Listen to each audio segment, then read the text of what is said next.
is um, our death, time of death, fixed, or can we have the choice of extending our lives?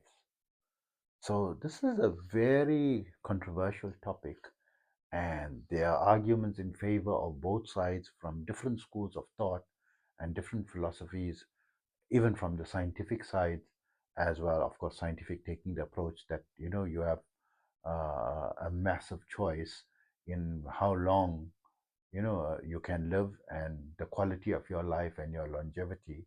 You know, not 100% because there can be tragic events that are beyond your control, but 99% of the time, right? But me being an energy healer and with from the field of spirituality and dealing with death all the time from a young age, involved in assisting people who's passed on, and crossed over and so forth, and studying this field my whole life, uh, for close on to 50 years. uh, I have my opinion as well, which I want to discuss and share with you in this video. So I'd like to ask you a great favor. If you like the contents of my video, please don't forget to also like and subscribe to my channel. This will greatly help my channel to be able to reach out to more people. And just to ask you one additional favor, just to drop a comment and share it with one other person or a social media channel of yours. I will very highly appreciate. And thank you so much just for taking your time and spending it in my channel listening to me. A very big thank you. For those who don't know me, I am Osman. I'm a bioenergy healer on a master level with telepathic healing capabilities, specializing in critical care recovery and terminal illnesses, amongst a host of other physiological, psychological, and spiritual ailments. My amazing current offer is a 10-minute anxiety fix for just $5, less than the price of a Starbucks coffee, delivered to you telepathically, globally, anywhere, instantly, and pay only after you are satisfied. And that goes for all my treatments. You only pay after you've received it and after you are satisfied. And you may visit my website, yogawellness786.com, for contact information. I'm also an advanced level yoga and meditation teacher, having been practicing this art form for almost 50 years and teaching for 44 years. In that time, I studied under various masters from different schools of thought, from different cultures across the globe, from the Far East, the Middle East, and the West, including the scientific community. I basically took the best of all the worlds and created my own protocols, but adapting them for the 21st century by making them easier, quicker, faster, more time efficient, and results oriented. To that end, I now have students in over 100 countries, and my favorite protocol is my 5-minute yoga and meditation program, which you can download for free by visiting my website, yogawellness786.com, and where you can get more information about my services. Also, remember that my therapies are all natural based and not a replacement for medical treatment. So, according to many, especially faiths and religious beliefs, that your time of death is fixed, and you have fixed destiny, um, especially when it comes to major incidents. So there's very nuanced thoughts and opinions. So let me just go generally, right? Speaking from my perspective, that you have certain major things that are destined, but you have free will as well in being able to overcome or reduce the result of certain destined results. So let's look at, because this involves telling that you have a fixed time of death means there is a fixed destiny, right?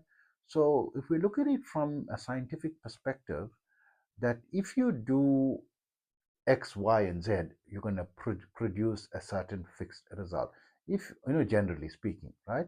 Not always, not 100, but more than 99% of the time. If you're going to be disciplined, attend all your classes, pay attention in your classes, do your homework, and do your additional study, and self study, after classes, making your own summaries, and anything that you don't understand, at that for that day, making sure the next day you raise it with the lecturer or the teacher, concerned, to clarify it, so that you have a clear understanding throughout, and always having a study program and spending time studying, and you're gonna be successful and pass, and not prioritizing your study above your social life, right? Not saying to remove your social life, just prioritizing that.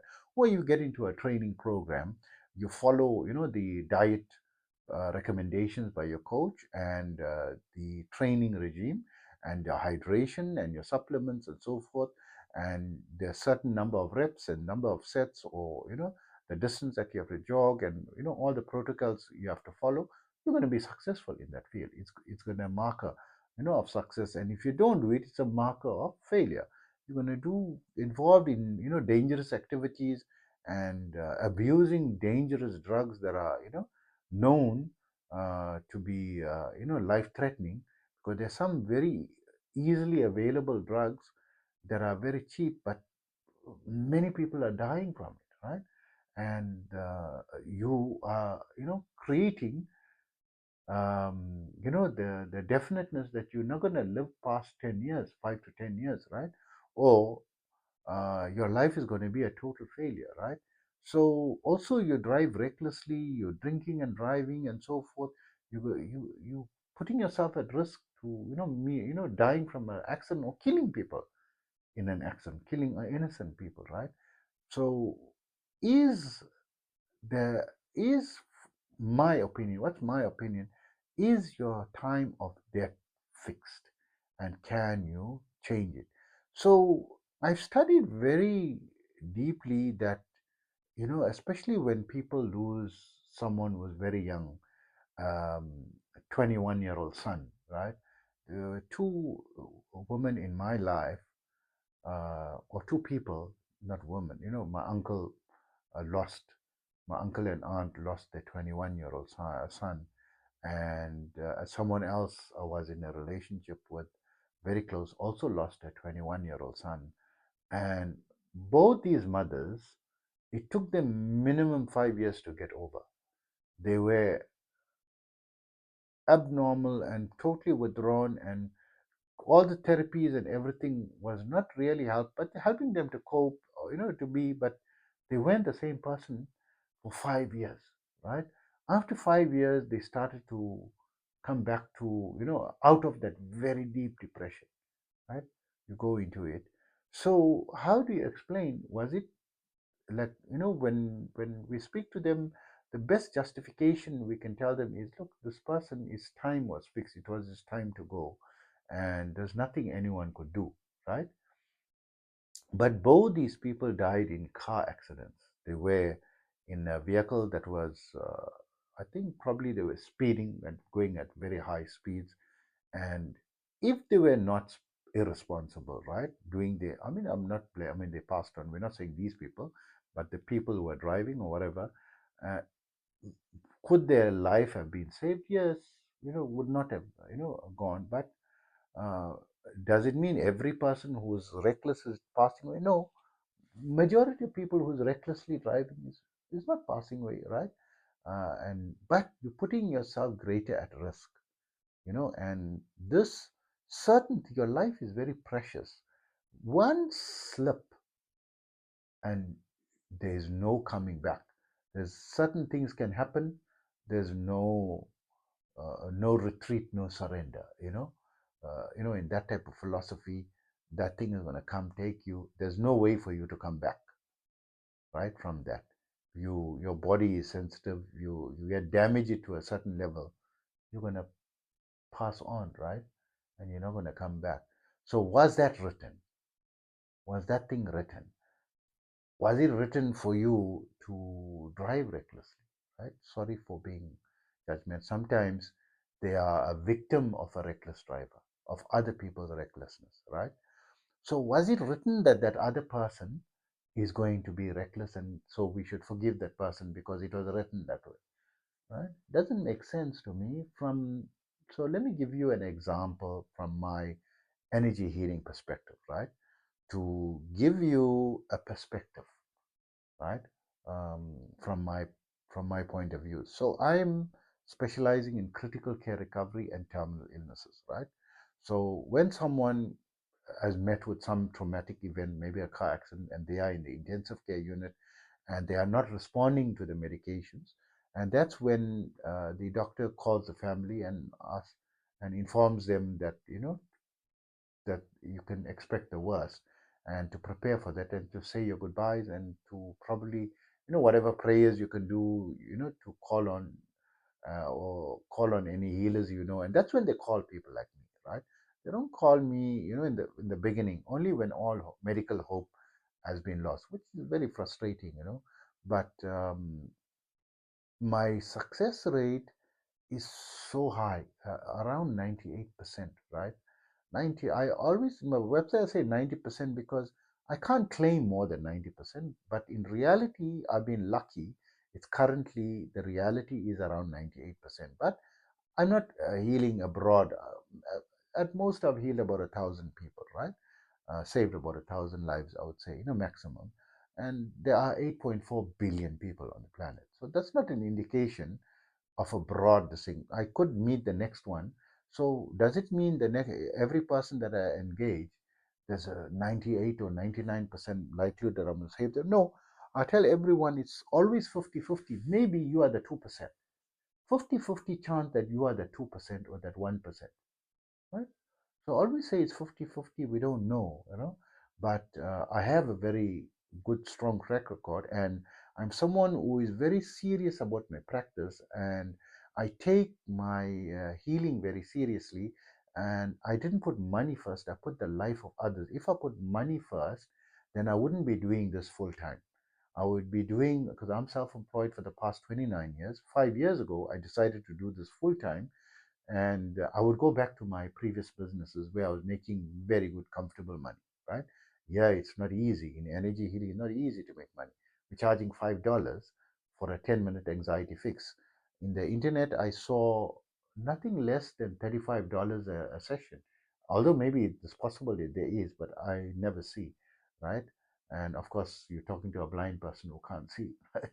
But I mean, I have applications that helps me to, and screen readers that helps me to read everything. And I normally try to see what's, so the cheapest iPhone was 35, and $5 for 10 minutes means $30 a session, standard session, right? So how am I gonna become of course, for critical care recovery and terminal illnesses, I charge a little more, um, but nothing compared to what I can make in a business. And most of the employed people, middle class, even the lower class, are wealthier than me, right? At this stage, of the business. So I am not motivated by money. I'm motivated purely to save their life, and I'm prepared to lose my life, in order to save it.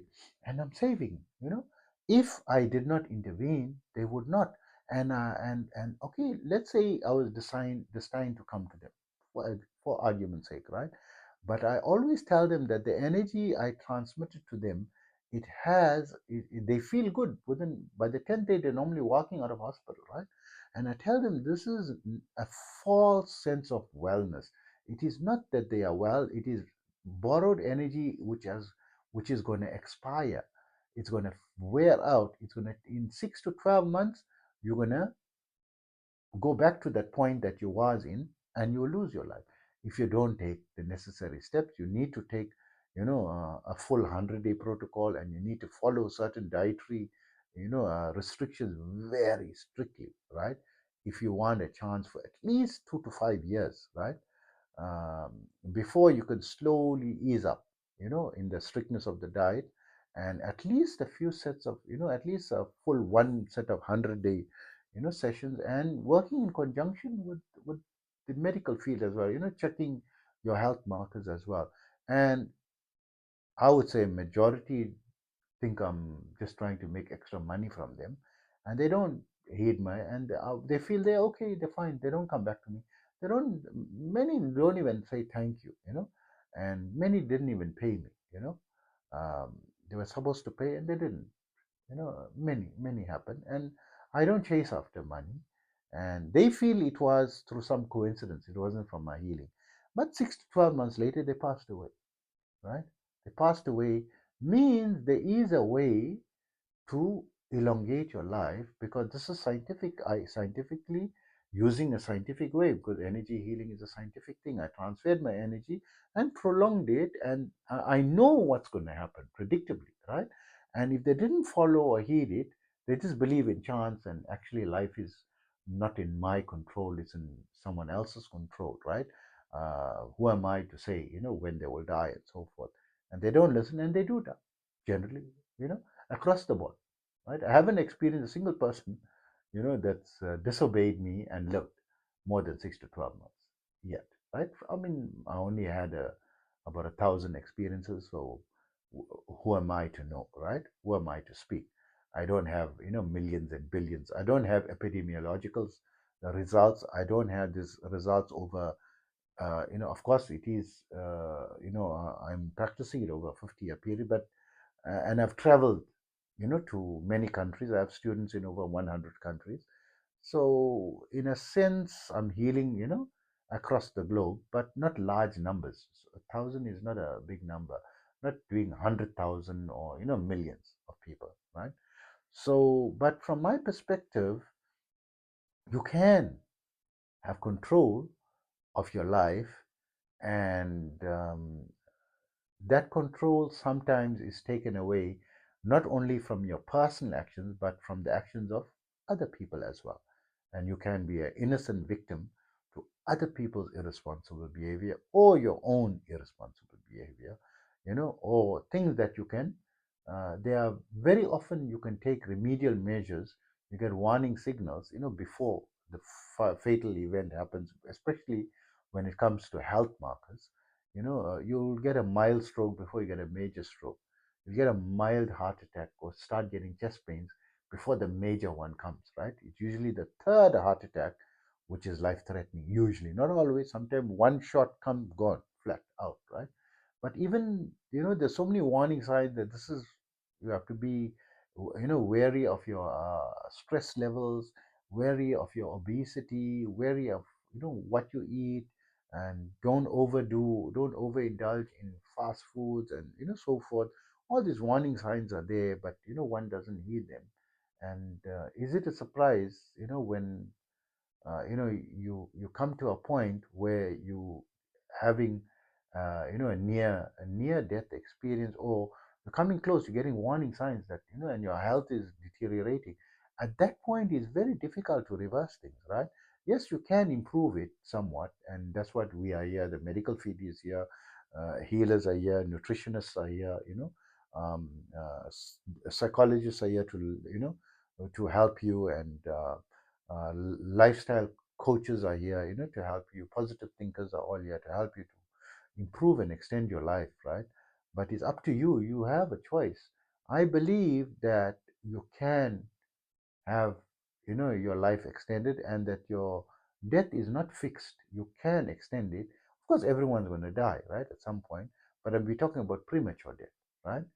And unfortunately, there are instances where, the activities of third parties also can, take away that control.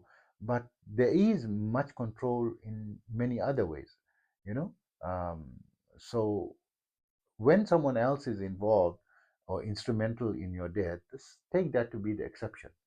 That generally you have over 80% control, on determining how long you're going to live, and the quality of your life. It's just my perspective and opinion from, healing so many people terminally ill and critical care recovery, and my experience in this field. So that's my opinion, and hope it helps you. Take care of yourself always.